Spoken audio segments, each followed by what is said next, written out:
only for boys from Eton. They were the only people allowed to study here. A lot has changed since then, because it's now probably the most liberal, the most left-wing of all of the colleges. But it's very famous for the chapel, which is the big building on the left. It took 5 kings, 101 years to build this. It probably took so long because there was a civil war in the middle of its construction, but still, 101 years is a pretty long time. There are all these sort of silver kind of creatures, these models, these figurines outside the front. And this is all because of the Jubilee stuff. These are what are known as the Queen's Beasts.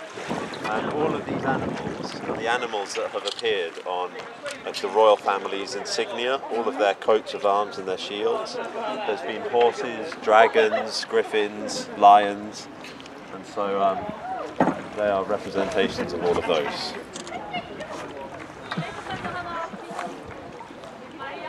Some students had some fun with the bridge in front of us. This is Clare Bridge, and along the top you can see that there are these stone balls. Now some students made a few of these stone balls out of papier-mâché.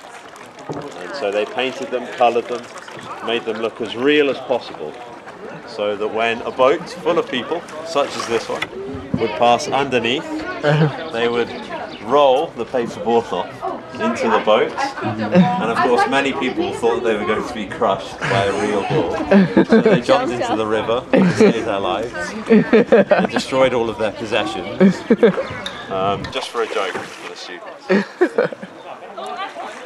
But I think that kind of stuff is very sort of steeped in the history of Clare.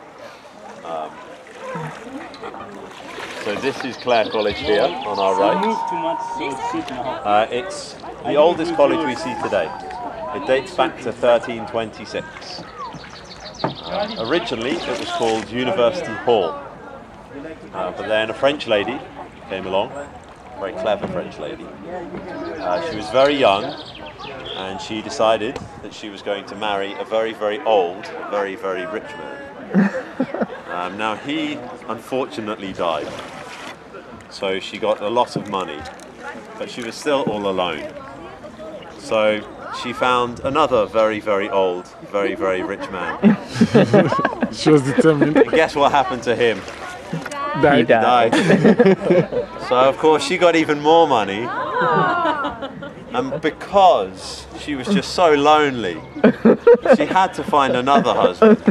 This time. And she found another very, very old, very, very rich man. Now if I was him, I would have been very, very suspicious. Very, very cautious. But obviously he wasn't, and he paid the price because he died.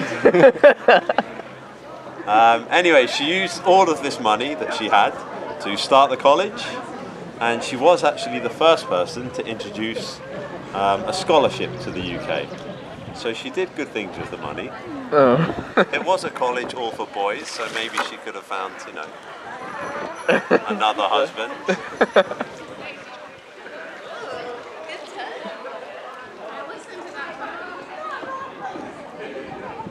So were any of you afraid coming on the boat? No? No. So it's okay to just like rock it a bit.